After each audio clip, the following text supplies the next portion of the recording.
There's a lot going on in the world right now. It seems like every day there's another headline. And on top of that, everyone has their own personal belief system that influences how they perceive everything that's going on. So why do I call myself a spiritual atheist? Why does that matter? And why am I having conversations about religion and politics? That's what I'll be talking about in this episode of The Kayse Melone Show.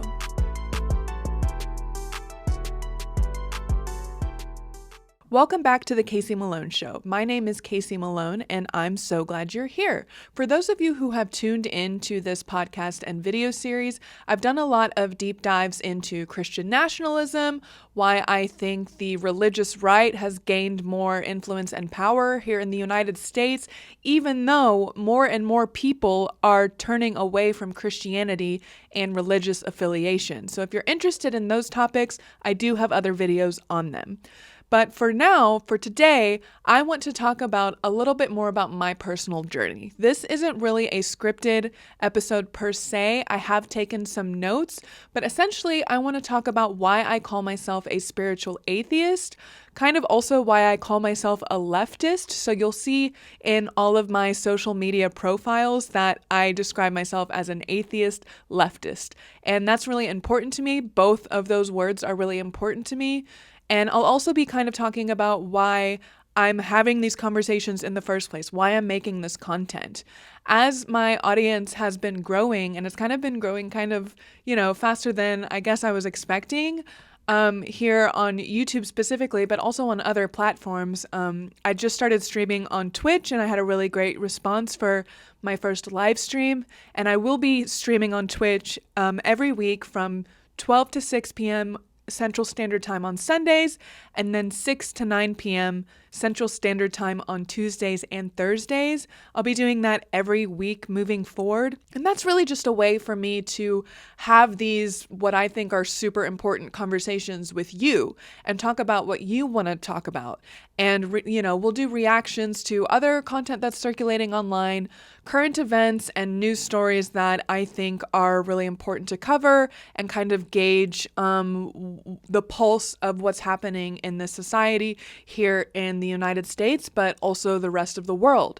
But I also think it's really important for my kind of growing audience to understand where I'm coming from and where my background and my perspective are shaping why I'm doing all of this in the first place.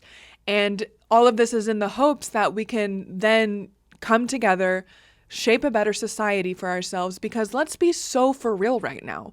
Nobody's super thrilled with how this is going. This being the way society is structured. We are in an era of such tension between ourselves and these systems that humans have set up, a lot of times with really good intentions, original intentions of these huge ass institutions like government and religious organizations had great intentions, maybe the purest of hearts from their original leaders. But now so many of us are disillusioned. So many of us are tired of how things are working, and we're blaming each other when in reality, it could honestly be due to a variety of different reasons, which is kind of what I want to talk about in my content moving forward. So a little bit of context on my background.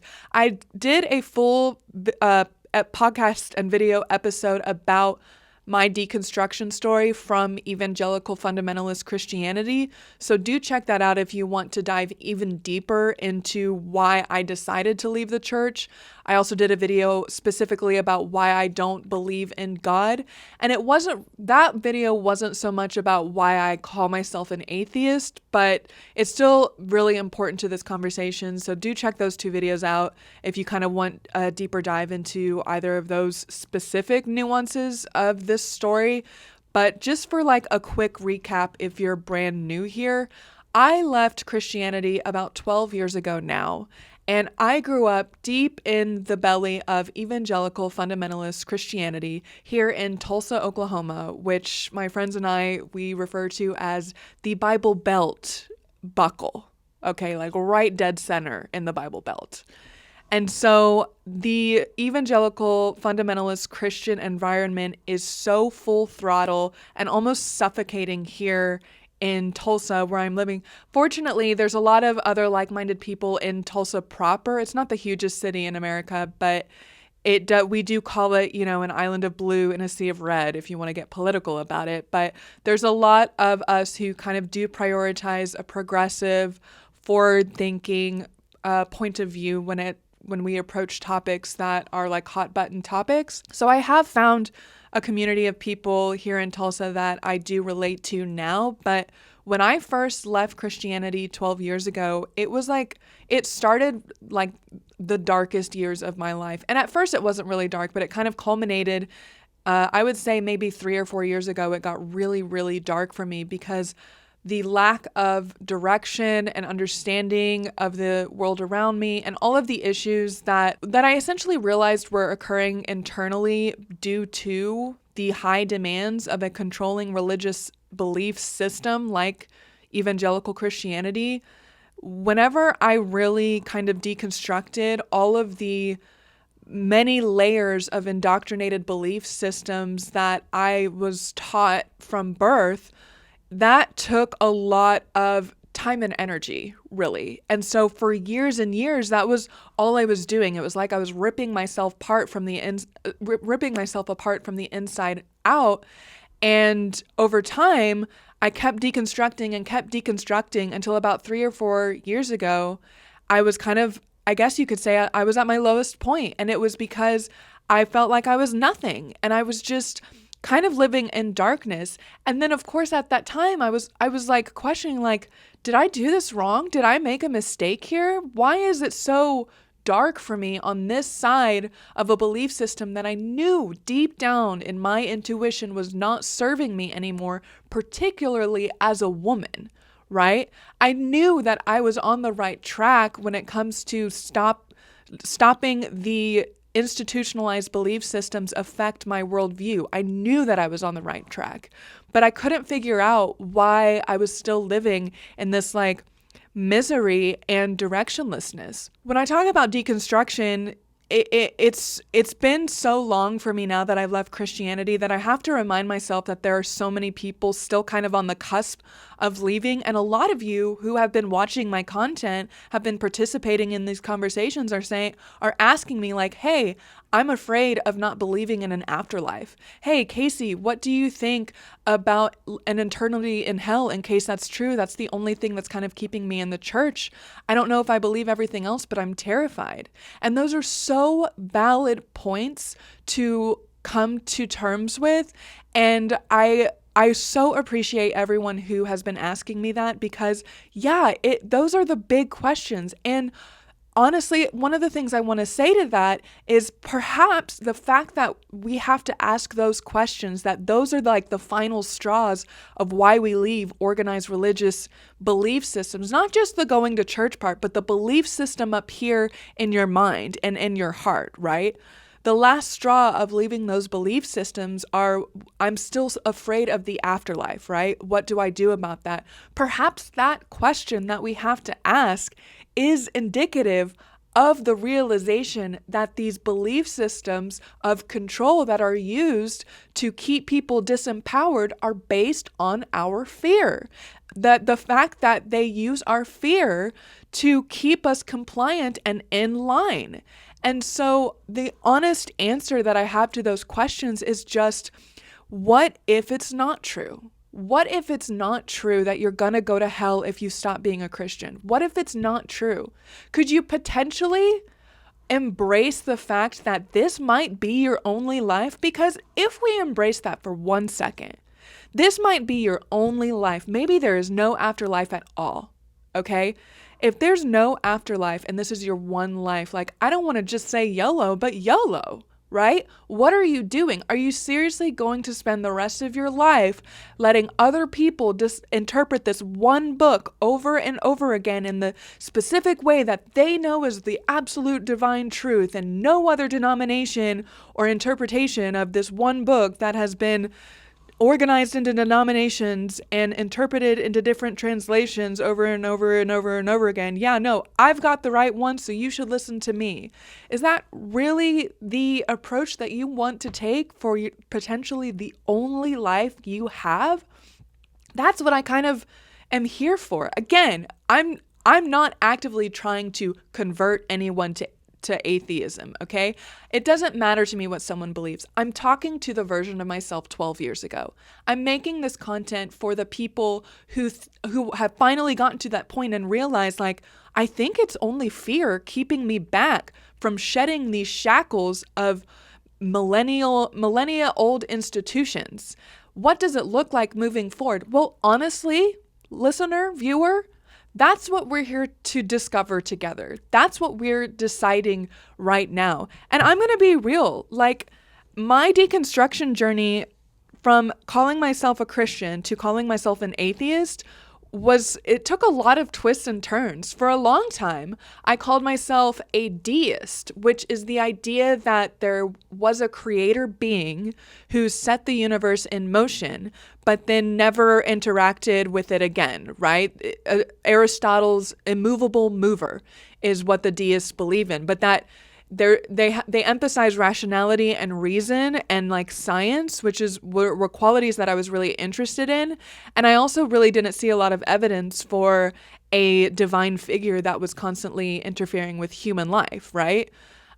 So I was a deist for a while. And it's interesting because now we have all of these Christian nationalists claiming that the founding fathers were this warped version of evangelical Christianity that they would love to be true.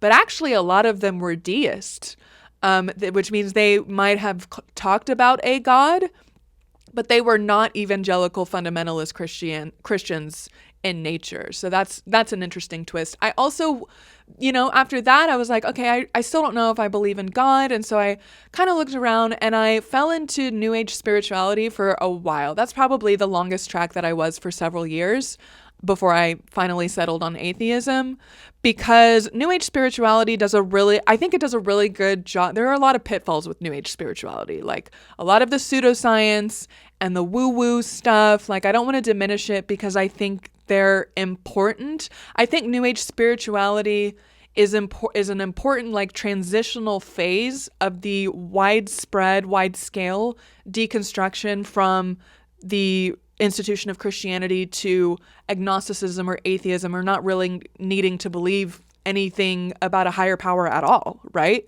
And we're seeing these numbers, especially in Gen Z. Gen Z is the most highly unaffiliated, religiously unaffiliated generation that we've ever seen, like, in history. And it's not just atheists; it's atheists, agnostics, and nothing in particular, like quote unquote nothing in particular. So that's kind of really empowering and hopeful to see that Gen Z is kind of waking up to the bullshit. But no, in all seriousness, New Age spirituality did serve my like needs for a while. Also, New Age spirituality has a lot of emphasis on the feminine with, you'll see tarot cards and astrology girls. I love my astrology girls to this day. I love my witches. And a lot of that really helped me kind of balance out from the patriarchal Abrahamic religious system that I grew up with, right? So I really am grateful for my time in New Age spirituality. But then eventually I did settle on atheism, and that almost surprised me. Toward the end of like my era in New Age spirituality, I was saying things like, either we and life itself are all inherently divine, or none of us are. Like, I did not believe in this otherness of divinity. And I do talk about that in the podcast episode that I titled Why I Don't Believe in God Anymore. And how essentially, like, I still to this day kind of talk about sacredness or divinity in a sense that, in a way that maybe a lot of other people would say I believe in God, but I do not. It is not the same thing. It is not the same thing. To me, divinity and sacredness are still human-made constructs and not this like otherworldly, supernatural, like attachment to this universe. Because to me, one of the biggest things about calling myself an atheist is I don't believe in the supernatural just by default. Anything that we don't understand but might be able to measure and perceive in the future, anything that exists in our universe. And I'm going to go even beyond just the observable universe here for a second, because we only see like 3 to 5% of light that exists. Our brain, our bodies, and our personhood are receiving like 11 million bits of information per second, but we're only able to process 20 bits per second. Those numbers might be off, but you understand, like, in so many different ways, we are perceiving in our personhood such a limited, tiny percentage of what is actually happening in this universe. Dark matter's 99% of the universe? We can't measure it. We can't understand. Like, when I say observable universe, to me, that's still a little bit limiting. So even outside of the observable universe, the universe itself, that which exists, the concept of the supernatural cannot coexist, because as soon as it exists in any way, shape, or form, any frequency or energy or perception or consciousness, anything that exists in this universe by default is not supernatural, right? It is part of nature. We might just not be able to understand it yet. So I don't think supernatural is there might be something or someone or some peoples or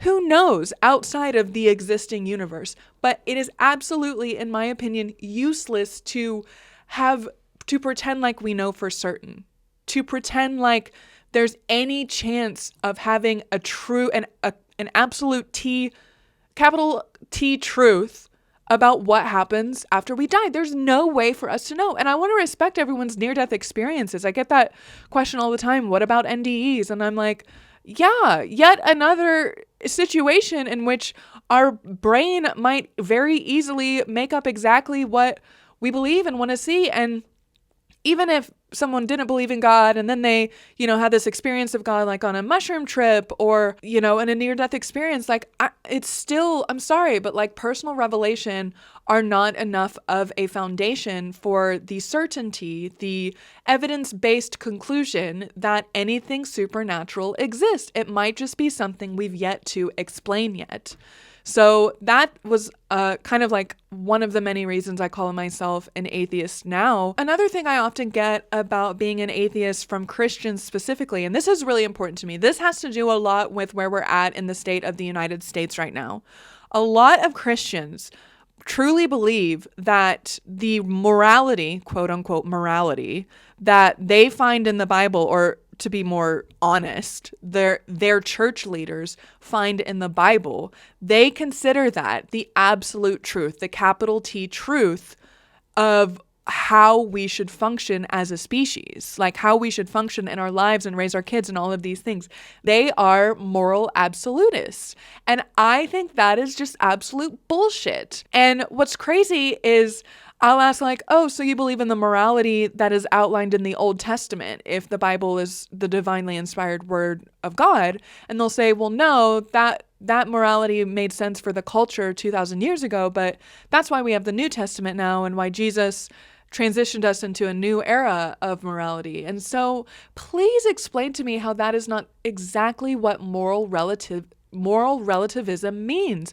Moral relativism means that every culture, every time period has had a group of people come together and say, hey, these are the morals, these are the practices that are important to us. That is what moral relativism means. And so when you're and also that's why we have all of these different denominations in the Christian church and all of these different interpretations of this one old ass, dusty ass book. I mean, it's mind-boggling the mental gymnastics that I had to do as a Christian just to justify over and over again, like, no, the Bible's the word of God because the Bible says so. Like, it honestly breaks my heart that people are still so stuck on this path. And so my answer to that is like, yes, we can build a society when we come together and everyone decides together what the morals are.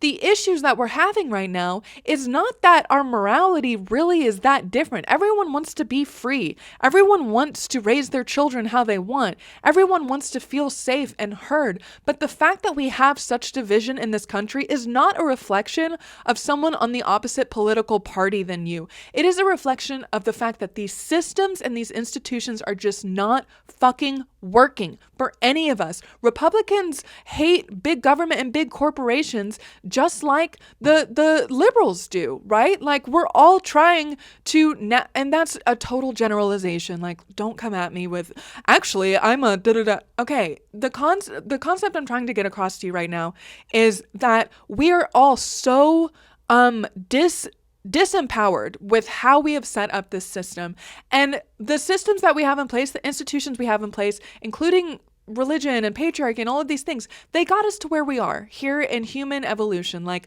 we can thank them for their time. Thank you for what you've done for us, but you are not serving our needs anymore. And that's why we're having all of these tumultuous changes all at once. I know you guys feel this. I know you guys feel that all of these changes are happening at once because all of these institutions are just not working for us. And yeah, I do think it's possible for us to come together and be like, hey, we need to build something better. How can we do that in a way that minimizes suffering and, maximizes the benefit and the health of all? It's absolutely 100% possible because on a smaller scale, we've been doing this within our own communities forever. Every single denomination of Christianity is an example of this. Every single, government is essentially an example of this. Now, in the United States, when we had the founding fathers write the Constitution, yeah, they did this. They absolutely came together and were like, hey, what morals matter to us? What should we instill in this country? And they wrote in the Constitution, life, liberty, and the pursuit of happiness. Love that. A great perspective. I have no hate against the founding fathers. I mean, some of them, there were issues for sure. They're still people. But unfortunately, when we're talking about the foundation of a country that was based on representation conceptually from the beginning, it wasn't representing the women and any people of color, was it? Like, it was just white men still. And so in this country specifically, the issues we have are so imbalanced. And a lot of people come to me and they talk about identity politics. And to that I say, identity politics is just a dressed up way of saying that the identities of certain people have belonged to different classes for too long, and the members of the lower classes of whatever these identities that were disempowered for a long time are in, they're kind of fucking done and they're ready to rise up. And so that's class consciousness is something that's really important to me and what I'll be talking about in future episodes. And that's kind of like why I call myself a leftist specifically as well, because to me these conversations of politics and religions are so intertwined and they are affecting everything about how we're making decisions in this country. And if we really want to shed the shackle of institutions that aren't serving us anymore, I'm not talking about in a violent way, I'm not an anarchist, but if we really want to shed, it's really just, in our mind, if we really want to shed these ideologies that are so harmful to us, including capitalism, including consumerism, then it really is time to start thinking critically and start thinking for ourselves. And so that's why I talk about empowerment too, because when we find our sense of authentic self-expression, we are more able to be active participants in this society. And a great example of that is me. Because for the first few years after I deconstructed, I was spending too much time trying to escape my existentialism. And then I had to spend a few years, kind of in the darkest era of my life because I had all of this baggage that I had shed and I was so lost and directionless and I didn't know what to do. Well, then I had to spend a few years building myself back up and deciding what does matter to me and what my values are. And now I'm finally here, again, being an active participant in my society. I'm feeling great. I'm going to hot yoga every morning at 5:30. Okay, like life is finally like on the up, but it's also better than it's ever been because I feel so free and I am not nearly as shackled as I was this time 15 years ago. And so that's a great example of like, it's going to take some work to shed the shackles of these institutions that are now preying on us, whether or not they were originally intended to do so. Okay. And one thing I like to bring up here when it comes to moral relativism and how we can shape a society that has that kind of speaks to everyone's points of views and backgrounds and perspectives. That's why I call myself a pluralist as well. Like, I don't want to create an atheist country. I want a pluralist country where both atheists and Christians and everyone else has a seat at the table. Right now, it is so one-sided. And there's this really interesting concept in philosophy called the conjecture of refutation. This was kind of coined by a philosopher named Karl Popper. And the idea is that we might not ever get to an absolute truth, capital T truth, but by refuting smaller truth claims over and over again, we can get closer and closer. It's kind of like, you know, in math where like the limit does not exist and you just keep approaching the line that you want to actually meet, but you'll never actually get there. You'll just get closer and closer and closer.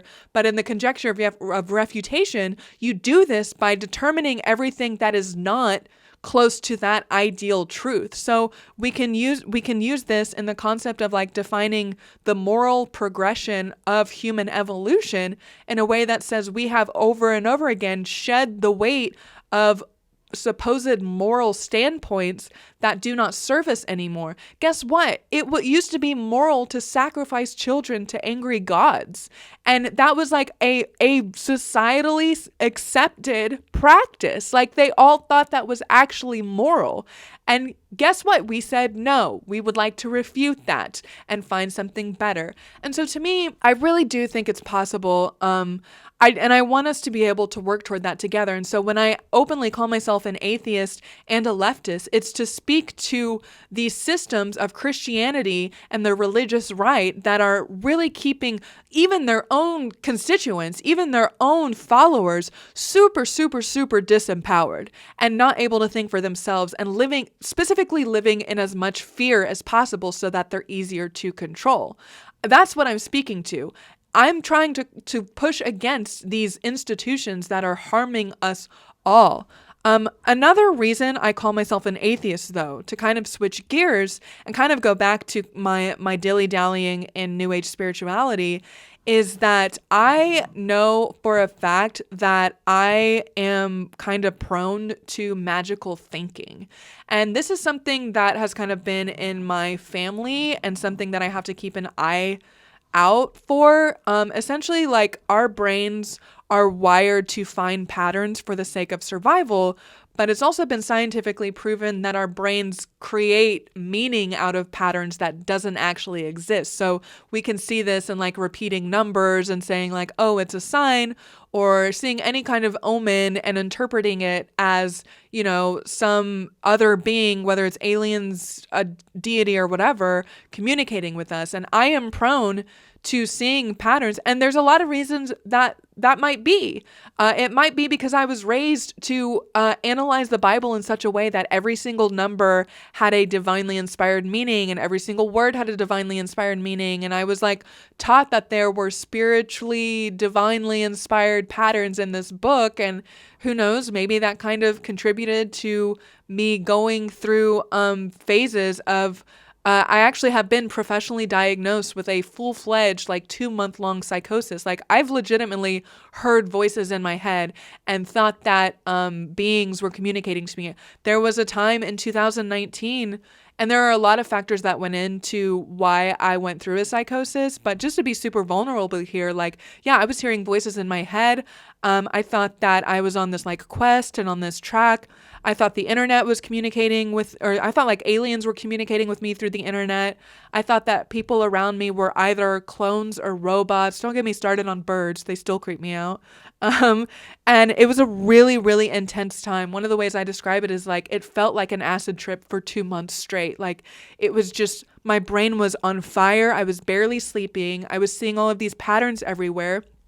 And honestly, like, looking back, I was in a really unhealthy dynamic with a much older man who I was financially dependent on and who it was really unsafe for me to live there.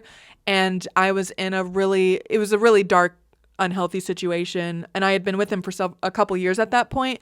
And so my brain, like looking back, I very much can see that my brain was literally recreating a better reality for me so that I didn't have to deal with my survival. Because in that better reality, like, the voices were telling me I was going to be queen of the world. So it was honestly a really great fabrication that I think my brain was just like, you need to get the fuck out of here. And then once I remember the exact moment when the fog cleared. That's a really wild story that maybe I'll get to like on a Twitch stream or sometime or whatever. But I remember the exact moment the fog cleared, and I looked back at the past 2 months and I was like, oh fuck. I just lost it for 2 months, and it was all over the place, you guys. Like I was not trying to hurt myself or anything, but I was putting myself in harm's way, like thinking that like not on purpose, like on accident kind of thing. So I was so glad like when my brain fog cleared, but I remember the exact moment and I was like, oh fuck, that was quite literally insane. And then, yeah, like 6 months later, I finally like got enough money and left that guy. But, just to be a little bit vulnerable here. Yeah. One of the reasons I have to call myself an atheist is as a reminder of how easy it is for me to fall into the trap of spiritual psychosis and fall into these traps of like thinking that everything is a sign and an omen.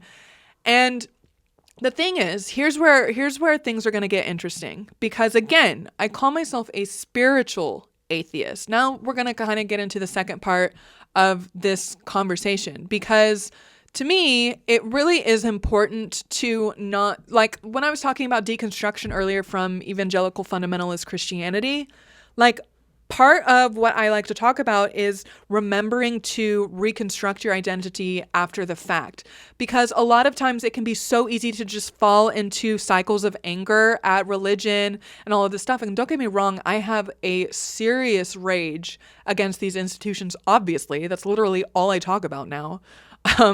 But don't get me, like, there's still a place for anger, but when we're not actually actively building something better for both our individual selves, but also collectively, and for communities that we have lost once we left religion, when we're not actively fighting for those things and building those things, we're only like, that's only like half the battle. And it's like defeating the purpose of leaving religion in the first place. Like, congratulations, you're free from the shackles of these thought patterns, but like, now what, And so to me, one of the reasons I call myself a spiritual atheist is because it helps me remember to still practice the mindfulness and intention setting and all of these little rituals that I still do. Like I follow the moon cycle, and I will, for example, now when I see repeating numbers, because I have transitioned to calling myself a spiritual atheist, like it's easy for me to see like 111 and be like, okay, I know deep down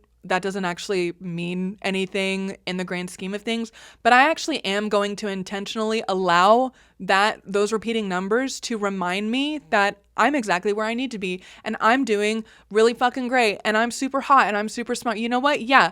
111 to me, right? But still, in the back of my mind, it's still like, obviously I know I'm making this up for myself. So that's kind of like the weird paradox, and the tension of calling myself a spiritual atheist really helps me to still find meaning in practice and like practice rituals and meditate and live a life of intention and contemplation and accepting this beauty and mystery and mysticism of this world without falling into traps of, one, magical thinking, and it's important for me to keep myself grounded, but two, it's not going to ever lead to me pretending like I've got it all figured out, right? Like, because I can call myself like a spiritual version of atheist, to me the spiritual, not religious kind of aspects I took from New Age spirituality is kind of what I have taken with me now. And it's this way of like choosing which tools of spirituality, like I do yoga, that's my workout of choice. I don't want to go to the gym and lift weights. That doesn't really fuel my inner being, but having the kind of like, the yoga, the quiet, the zen, but also like really strong poses and stuff, that really speaks to me, right? And I do meditate every morning, but I don't sit in a dark room and light a candle and, just sit in silence uncomfortably. I sit on my bed like with my back against pillows and I listen to funky music for 15 minutes every morning. Like, I think that it really is just a reminder for me to practice intention. And really, spirituality to me is about oneness. That's something that I think we are all kind of waking up to and realizing, as well as how interconnected literally everything is. Nothing is in a vacuum in this universe. And honestly, like whenever people who are still kind of under the umbrella of spiritual talk about like infinite intelligence instead of God, or, whatever, like I totally respect that. And I'm not an anti-theist. Again, I really have to call myself a theist for one, I don't think anything else makes sense outside of I don't think anything supernatural exists. Like I just am in fact an atheist. But two, calling myself an atheist just actually helps me stay grounded. But paradox is really, really important to me. It kind of explains so much of reality in my perspective. Like we all know of the idea of like the wave is the entire path of the particle. And to me, like free will and determinism and morality, like all of those concepts, when I really think about them, they just kind of seem like paradoxes, because we know that time is not as like standard and concrete as we used to think. Like time is relative. We learned this in the theory of relativity thanks to Einstein. Time is relative based on like space, right? Duh, Casey's like, what? With time being relative, whenever we talk about free will, it's like, have I already made this decision, or all of these decisions happening at once? Is it useful to think about these decisions like that? Like, to me, I also like to kind of break down some of these concepts in like theology and spirituality and rationalism or whatever, like free will or morality. It's like, okay, this can be a really interesting conversation to figure out if there's free will or determinism or not. And I can see how you can kind of fall into the trap of like really freaking out about whether or not we have free will. And I want to respect that. But at the end of the day, like how useful is it to know whether or not for a fact that we have free will? How useful is it to know whether or not for a fact what happens after we die?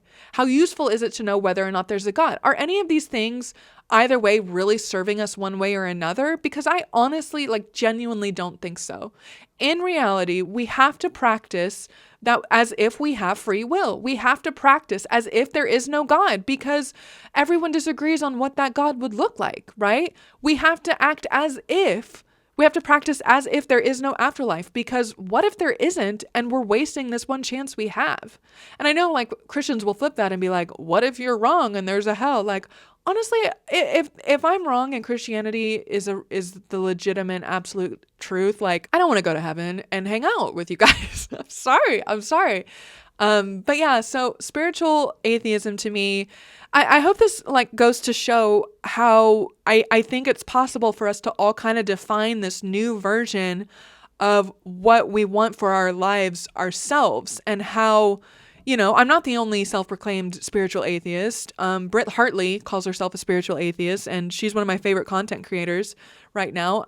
But it is important to kind of start sifting through everything we've been taught and then eventually reconstruct. And I think we can all do that together.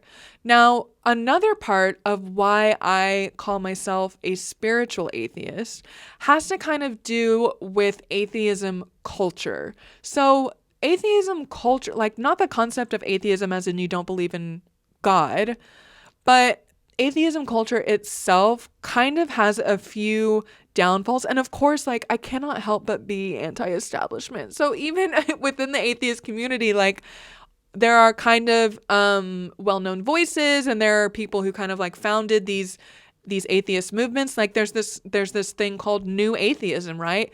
And it was these 4 white men who really brought about the concepts of atheism to the masses: Richard Dawkins, Sam Harris, Christopher Hitchens, and Daniel Dennett. I've read a lot of works by these guys, and I love their work, and I'm super grateful that they brought this work to the public. But as a result, I think that one of the interesting things about atheism culture is there are a lot more men than women who are atheists. And part of the reason this is because white men in this country have had more leisure than the other communities. So they are also more educated. They've been educated longer. They don't have to work as hard, all of this stuff that we're kind of realizing. And so as a result, what's interesting is like, as a result of that, a lot of them become atheists, and because they have a lot more time on their hands to really question the big questions of the universe and wonder about our place in it and whether or not God exists. And a lot of them end up as atheists. So that's kind of like a comforting thing to know, that a bunch of white men who had all of this privilege ended up as atheists. But it does mean that we're still kind of trying to piece together more representation in the atheist community, just like every other field.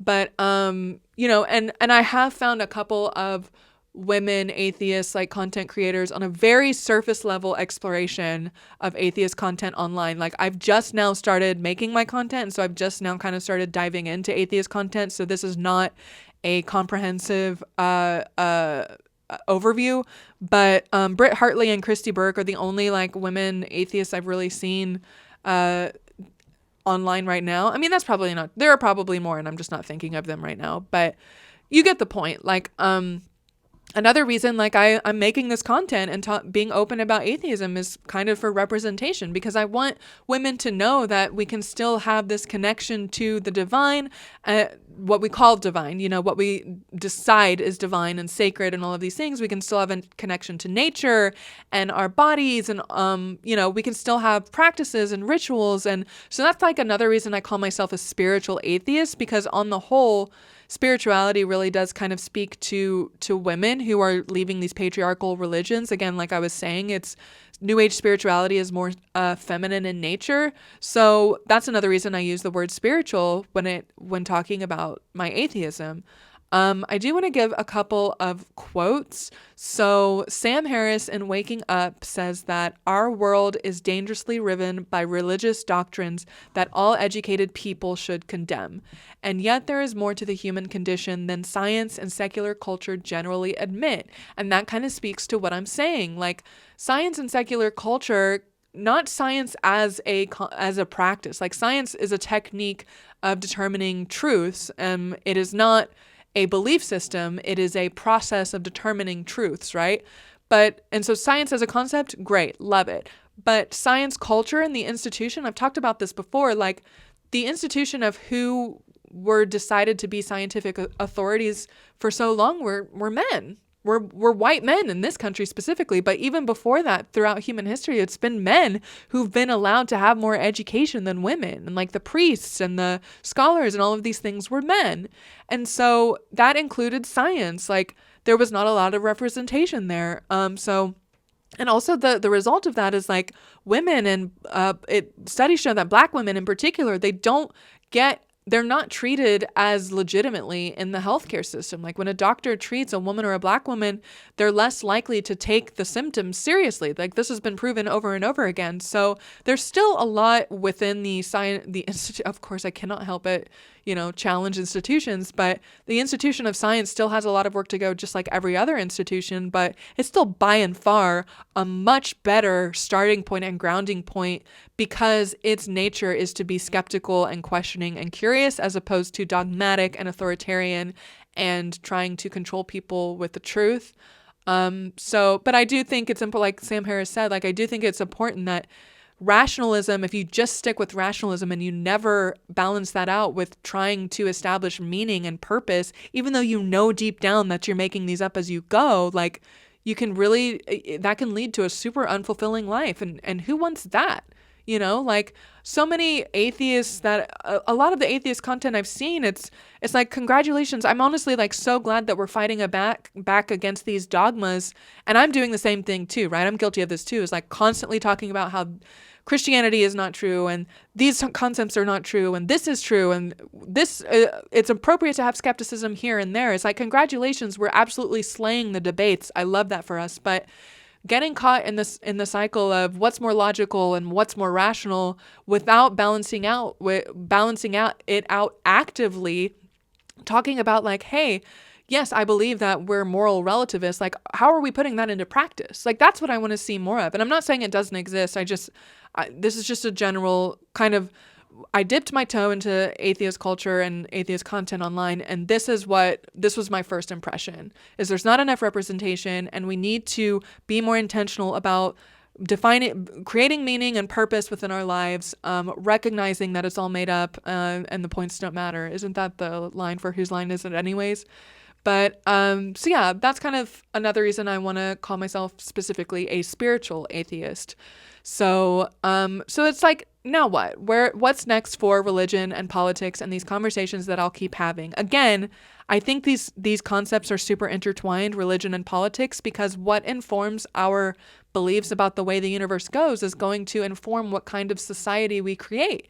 And for so long, that has been intertwined with like military complexes and religion, because that was a way to keep people controlled and keep people safe from other institutions. Well, other governments, but now we're more globalized than ever, and also we're more informed than ever. So do we really need to be controlled by belief systems that don't serve us anymore? And do we really need to fight each other over the resources when we've seen microcosms of how shared resources benefit all, and like it feels a lot better on our conscience? Like, why are we exploiting third world countries and the working class and all of this stuff? Like, again, we're waking up to all of these institutions not working anymore. And I like to bring up Hegel's dialectic here. And this idea is that the clash of opposing forces or ideas out of which emerges a synthesis which would then in its turn be challenged by an opposing antithesis. So really what this concept is saying is like, whenever there are two opposing ideas in a society and a culture, and they're going back and forth, like out of them, this synthesis of the two, this kind of brand new version, not either or, but a synthesis of the two and taking the best and leaving the worst, emerges. And then over time, there will be backlash against that system. And that is how we continue progressing and evolving as the human species. Yeah, sometimes we might take a step back, but we're always going to take two steps forward after that. But the way we evolve, we can even see this in the family unit. The way we evolve is to rebel and to resist against that which has been, so that we can determine something better. That's why teenagers are rebellious. It is their job to get mad at their parent, to have their little hateful against the parents era, because we want them to live better lives and to have better lives than us. And so that's can be played out on a generational, like larger societal level as well. So whenever I'm talking about like these institutions are at their end, like I'm not being harmful. I'm not even being violent about it. I'm just saying this isn't working. These institutions are at the end of their life cycle. We need to start figuring out what is next. We must keep fighting. And that is why I call myself an atheist and a leftist, because both of those concepts are about rebuilding from the bottom up. So again, like I was talking about, when I shed all of the deconstructed brainwashed beliefs that I had as a Christian, I started reconstructing my personal identity from the ground up, from nothing. And that's the same thing with leftism and like socialism and democratic socialism in particular, is all of the people in the working class come together and they democratically, yes, elect representatives and determine what the economy should look like on this level, not up here at the top, because that's what's currently going on. But whenever the bottom levels rise up and take ownership over these top level ways of organizing labor and the economy and rights, whenever we come together and rise up and we build from the bottom up instead of being told how to act and what to think and what to feel from the top down, that is when we will have another turn of the wheel in human evolution. And that is why it is so important for me to call myself both a spiritual atheist but also an atheist leftist. I do want to give you this final quote from Britt Hartley. This is in her book called No Nonsense Spirituality. It is like one of my favorite reads recently, and I highly recommend it. She says that people think if we just got rid of dictators and cult leaders, we would be free, but it's actually the other way around. We create dictators, religious leaders, and cult leaders because we so badly want someone else to tell us how to live our lives. And I think that has been so true for so long. But my purpose right now, my content, my Twitch streams are going to be about empowering us to determine how to feel, what to think, and how to live our lives for ourselves. And yes, I do mean that in a sense of community. Loneliness is still an issue. We shouldn't be as isolated as we are now, but it's about coming together in the here and now and stop letting these institutions that have no fucking concern about us in the world. They just want to get richer. They just want to get more power. Nobody is surprised by me saying this. We have to come together. We have to shed the shackles and beliefs. I know that sounds so woo woo and unshackle your mind, free yourself from the Matrix and all that stuff. But it really is. Those really are fair analogies. So I hope you guys have stayed this whole time. As you can tell, I really care about all of this. So I would love to interact with you. Go ahead and comment on any of my YouTube videos, or I would love to talk to you on Twitch. Again, I'm going to be streaming every week now. Sundays 12 to 6, Tuesdays and Thursdays 6 to 9 p.m. All of that is Central Standard Time. So I would love to see you there. I would love to continue having these conversations and figuring out what we all care about together. I'm so glad you're here, and I will see you soon.